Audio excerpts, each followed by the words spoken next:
Terus bisa diceritakan bangunan-bangunan lama zaman Belanda yang sekarang masih ada di Kediri apa saja nih? Jadi pemerintahan kolonial Belanda atau pusat pemerintahan di era Gemeente kolonial Belanda itu dimulai tahun 1835 pasca Perang Jawa. Nah, Belanda itu meninggalkan beberapa peninggalan penting bersejarah di Kediri yang kebanyakan sudah hilang. Nah, kenapa saya melakukan penelusuran foto-foto ini juga dalam rangka untuk melakukan revitalisasi dalam bentuk digital, dalam bentuk fisik yang bisa saya pertahankan karena bangunan sudah tidak ada lagi. Contohnya ini adalah kan Zihrinigting. Jadi ini adalah rumah sakit Gupermen di era Belanda atau rumah sakit Gambiran. Jadi yang ada di Jalan Wakil Dasim itu adalah bangunan yang sebenarnya bangunan kuno yang masih ada. Yang lain adalah yang masih bertahan itu beberapa bangunan. Kalau kita melihat misalnya di Mako Polres Kediri Kota itu adalah benteng Blokwis. Itu benteng Blokwis masih ada, masih bertahan dan digunakan. Terus seperti jembatan lama Brookhover dan Batas Kediri masih ada. Terus rumah dinas residen Belanda juga masih ada. Brookhover dan Batas tadi masih ada juga. Jembatan sudah ini The Java Bank.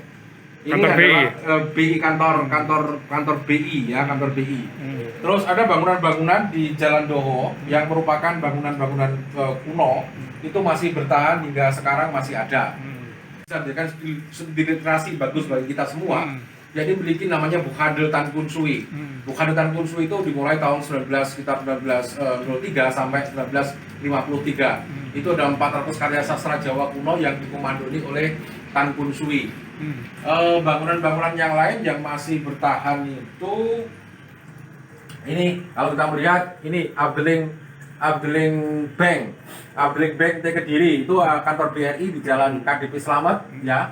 Terus Kelenteng masih ada,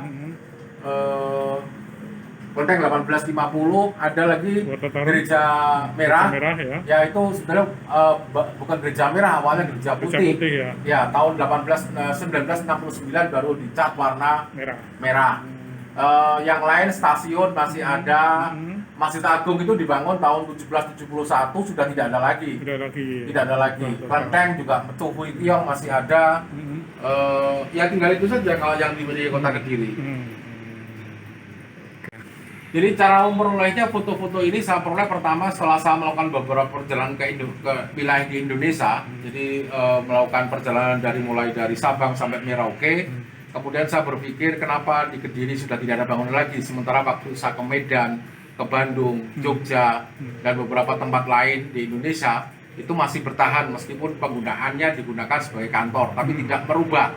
Nah, kalau melihat itu kemudian saya melakukan tahun 2003, kemudian saya menelusuri foto-foto lama ini. Saya cari sana kemari dari berbagai sumber, termasuk orang-orang Chinese di Kediri yang notabene mereka tentu memiliki peralatan dan menyimpan data-data itu. Kemudian alhamdulillah diizinkan dalam rangka edukasi kepada masyarakat. Dan pameran pertama kali itu saya lakukan tahun 2006 di era Wali Kota Pak Maskud, dan alhamdulillah mendapat apresiasi yang luar biasa. Dan saya juga memberikan pesan agar pemerintah daerah tetap melestarikan bangunan-bangunan yang ada. Karena apalagi di tahun 2010 ada Undang-Undang Cagar Budaya nomor 11 tahun 2010 bahwa pelestarian konservasi bangunan bersejarah itu harus dilakukan. Ya.